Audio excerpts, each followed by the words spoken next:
সময় খারাইছি স্যার, আর 10 জন মানুষ খারাইছি। এই 10 জনের ভিতরে একজন মানুষও দিছে না। আজকে 2 দিন ধরে আমরা অনলাইনে তারা মানুষ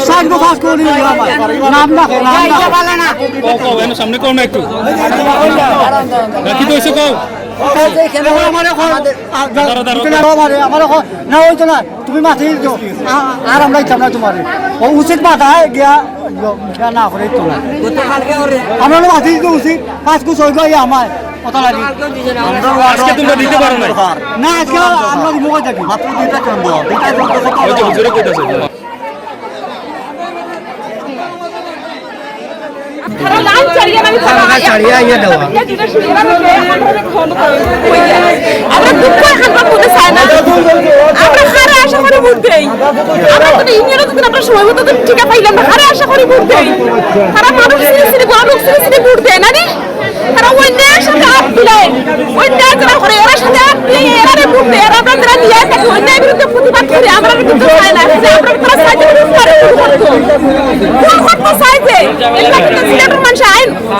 প্রতিবাদ করতে পারে না, কিন্তু টাকার বিরুদ্ধে অন্যায় কিন্তু প্রতিবাদ করতে পারে।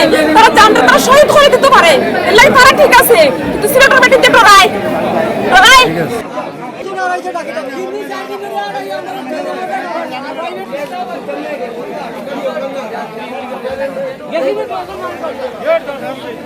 এরকমটা হইলো 8টার সময় খারাইছে আইয়া 8টার সময় আইয়া খারাইছে আর এই পর্যন্ত বাচ্চা তুই আইছে দুধের বাচ্চা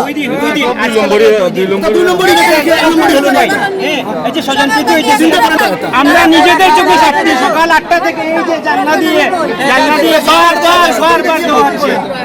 এই যে 2 দিন আজ 2 দিন ভ্যাকসিন নাই, এখন চলে যাচ্ছে সকাল 8টা থেকে একটা সময় এসে বলতেছে ভ্যাকসিন নাই, চলে যান। এই ধরনের হাস্যকর কথার এই ধরনের মানে কি, কে অধিকার দিল এদের? এই যে আমরা 2 দিন কেন বলা হলো আপনারা ভ্যাকসিন নিতে আসেন, কেন বলা হলো ভ্যাকসিন নেন? এই যে এখানে এই যে 6 ঘন্টা, এই যে 2টা দিনে 6 ঘন্টা অপেক্ষা করা, এটা কে মানবে? সবার স্থানীয়দের আমার আত্মীয় চাচা চলে আসো আসতেছি, এই কাগজ দিচ্ছে এদিকে পাস হচ্ছে, কিন্তু আমাদের ব্যক্তিগত কোনো পরিচয় দিচ্ছি না। এই যে আমরা এই যে এখন ভোগান্তিতে ভুগতেছি, এই যে প্রকাশে জানি না এটা আদৌ প্রকাশ হবে কি না এটা আমি জানি না, কিন্তু আমার অভিব্যক্তি আমি প্রকাশ করলাম। অত্যন্ত আমি লজ্জিত এই যে এই ন্যাক্কারজনক দৃশ্য দেখে। আমি আর ভ্যাকসিন নেব না, আমি আর অনলাইনেও রেজিস্ট্রেশন করব না, আমি আর ভ্যাকসিন নেব না, এইটা আমি প্রতিজ্ঞাবদ্ধ করলাম। আর কোনো ভ্যাকসিন নেব না। এই যে অনেক আগে অনলাইনে রেজিস্ট্রেশন করছি, আজ 15 দিন হয়েছে, কোনো রেসপন্স নাই, কোনো কিছু নাই।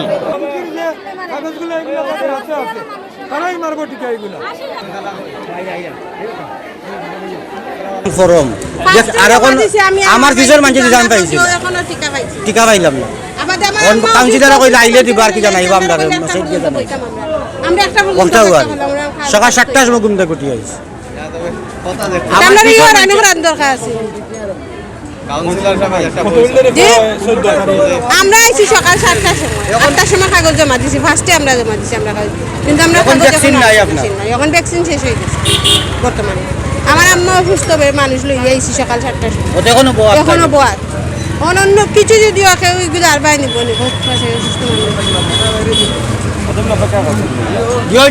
আমরা সকাল 7টা তো নেই এখন পর্যন্ত অপেক্ষা আইয়া গেছি। কালকে গেছি সীমান্তিক 12টা 1টার সময় কইছেন ঠিক আছে, 3টা তো করে হইছে, এরা পাঠায় হনো এই ঝামেলা সব। সীমান্তিক কইছে তুমি না কাউন্সিলর অফিসে যাও, আমরা কাউন্সিলর অফিসে কাজ গেল কথা তোমরা লগে আসলা তিন নম্বর বুঝেন, এখন কাউন্সিলর অফিসে আজকে আমরা আজকে টিকা পাইছি।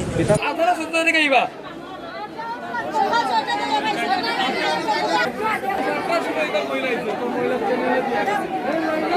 ভ্যাকসিন দেওয়ার কারণে 200 ভ্যাকসিন আসা হয়েছে কাউন্সিলর অফিসে, বরং 500-600 ভ্যাকসিন দিতে আসছে মানুষ, কিন্তু সীমিত ভ্যাকসিনের কারণে ভ্যাকসিন সবে দিতে পারে নাই।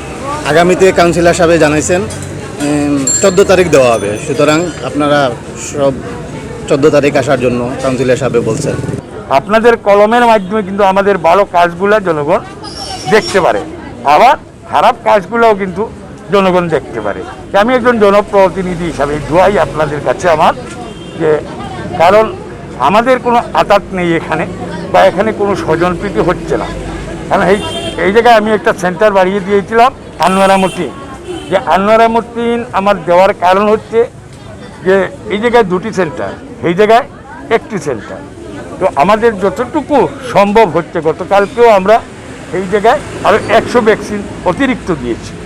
তো আমার কাছে যা আসছে তা আমরা দেওয়ার চেষ্টা করছি। চৌকিডিকি পূর্ব পশ্চিম চৌকিডিকি আমার ওয়ার্ডে প্রায় 50,000 জনবসতি এলাকা, ভোটার হচ্ছে প্রায় 16,000-এর। আমি 1,000, 2,000, 4,000 দিয়ে তো আমি পারবো না। তাই আপনাদের কলমের মাধ্যমে যাতে গণটিকা কার্যক্রম অব্যাহত থাকে সেই আশাবাদ ব্যক্ত করছি। আপনাদের কলমের মাধ্যমে যে আমাদেরকে অন্ততপক্ষে মৃত্যুর হাত থেকে সরকার মহোদয় যাতে আমাদেরকে বাঁচান, কারণ জীবনের জন্য, মানুষের জন্য।